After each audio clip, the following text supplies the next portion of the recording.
Today I want to talk with you about a subject that many people have been talking about for a very long time. And that subject is called success. You see, success means different things to different people. And what success might mean to me is different than what it may mean to you. And what it may mean to you is different than what it means to a kindergartner who's just trying to get a star on his homework assignment. Or perhaps to a housewife who's been trying to get her 5 kids in bed by 9 o'clock p.m. Or maybe even a corporate executive who's been working for his or her corporation for 20 plus years and only wants to become the CEO of their organization. As you could tell, we have so many different definitions of this word success. But the greatest definition I can give you today is this. Success is all about self-expression. It's about being who you want to be, doing what you want to do, going where you want to go. Because when it comes to your life, you are the boss. And you have a choice. In fact, you are who you are today because of all the choices that you've made in your whole entire life. But you know, as we're growing up, we have a lot of people who try to tell us how to make these choices. Our parents, our teachers, our bosses, our friends, even our neighbors. They try to tell us how to live our lives, what we should do, where we should go, how we should walk, how we should talk. But my question for you is this. If you're trying to be what other people want you to be, then who will be you? So the key to success is to stop conforming to other people's expectations and start performing to your own level of expectations. It's to believe in yourself. It's to know that what you want will eventually come to fruition as long as you believe it. You see, you have to have faith, and faith is knowing that what you want will eventually come to fruition as long as you believe it. And if you feed your faith, you'll find oftentimes that your fears will starve to death. Because if you believe in yourself, everyone else in the world will believe in you. Fortunately, for a long time, I didn't quite believe in myself. Actually, I used to be the kind of person that mothers would often warn their daughters about. And fathers would tell their sons, if you keep doing what Daniel Alley's doing, you're going to end up where Daniel Alley's going. Now, they had some credence to what they were saying, because as you can imagine, your reputation really is your best advertisement. I really didn't have a good reputation, because I was living so far below my potential that I was actually living in my mother's basement. By the age of 21, I had worked over 40 different jobs. I got fired from more jobs than more people had. In high school, I graduated second to last. The last guy, well, he was in jail. I was on drugs for 8 years, and I was confused. I was broke, busted, and disgusted. And I knew that I wanted to change. The only problem was that I didn't know how. Can I see a show of hands if you've ever been in a situation where you wanted to change, but you just didn't know what to do? Well, we all have been there. And maybe we're there right now. Well, I discovered that there are only 3 ways that I can make change in my life. 3 ideas I wanted to share with you today that can absolutely revolutionize your life from today. I know these tips work because I've been able to do it myself. By the age of 24, I became a self-made millionaire. I've been able to write 3 books and travel to dozens of countries. I now reach millions of people with my work. I believe that these 3 key principles can change your life, no matter how you define success. Whether you want to live to age 100, or even have a dozen kids, or just have a little house in the mountaintop somewhere no one knows about. These 3 key principles will help you to realize the success in your life. The first one is to read more books. You know, all the books in the world can help us to solve all the problems in the world. But the truth is that we don't have to read all the books in the world because we don't have all the problems in the world. But we do have to read the books that help us to solve our problems. So for instance, if you wanted to learn about money, you better be reading books that talk about money. Or if you wanted to learn how to manage your relationships or to become a better communicator, there's a lot of books on that. What I'm saying basically is that our libraries are paved with gold, and library cards are free. You see, books are the tools that release the heavens of your mind, and leaders are readers. You see, if you want to succeed, You have to read. Most people in the world read about one book every single year. That book, I would suppose, would be Facebook. And before people even get up and do their thing, before they drink their coffee or read their paper, they read Facebook. But the truth is that if you study miscellaneous things, you get miscellaneous results. You become what you study. What do you study? And where is it taking you? You see, a lot of people come up to me and they say, well, Daniel, I don't really have time to read. I have kids, I have work, I'm a student, I already have so many textbooks, I'm doing so many things, I'm too busy. But if you don't have 10 minutes a day, you're basically saying you don't have a life. We all have time to read. We all have time to pick up a good book and read for ourselves so that we can learn.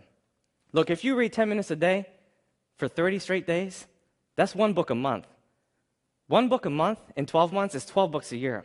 You can do in 1 year what most people do in 5 years. Talk about not having time. We all have time to read. Remember, readers are leaders. And the only way you can succeed is if you read. My second suggestion is about getting around the best individuals you can. You see, we're the sum total of the 5 people in which we surround ourselves with the most. We earn the same income. We go the same places. We do the same things. We think the same thoughts.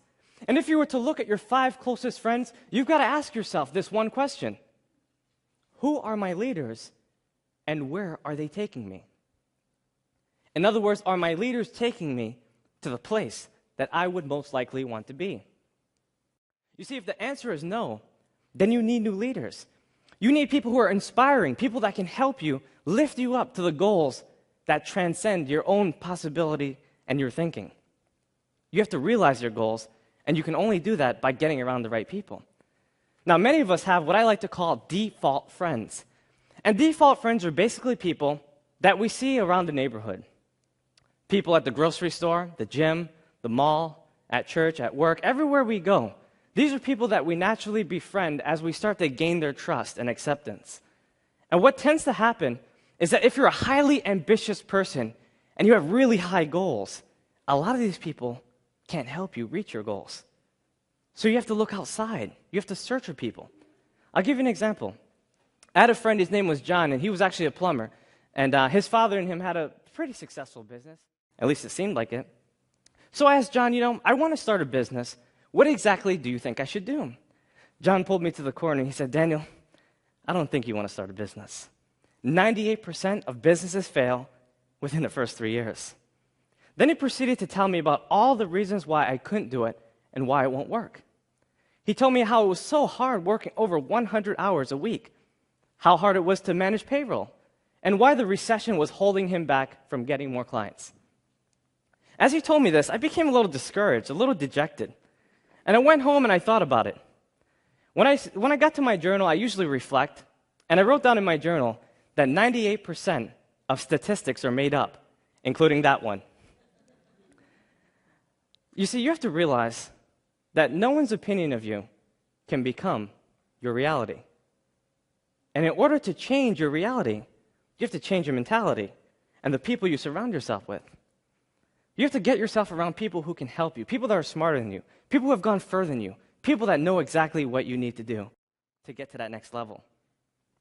You see, the truth is that the people that you're looking for are also looking for you, but you have to find them. You see, sometimes we surround ourselves with strangers and family members who tell us what we can't do. They limit us. And a lot of people have the right intentions, but oftentimes they provide the wrong directions. In other words, they want to help us, but they just don't know how. So get yourself around people who can. A lot of people ask me, well, Daniel, how do you find these people? It's easy. If you follow step 1, which is to read more books, you'll find that in the back of the book, there's the About the Author section. And what I used to do is I used to reach out to the authors. Thankfully, we live in a new millennium, which allows us to get on their social media, their websites, and so we can have a conversation with them. We can change by actually understanding what it is that they teach. And if we ask enough questions, we can make great progress in our life. Remember, the people you're looking for are also looking for you. So get yourself around those people. My last and final suggestion is to set higher goals. Because goals make you stretch. They help you to become more of who you are. And in this enormative conformity, so many people don't know how to set goals. They get confused about the process. A lot of people use New Year's resolutions. But the problem with New Year's resolutions is that a person often tries to do too much too fast. So let's say Doug wants to stop smoking. On a December 31st, he says, I'm done.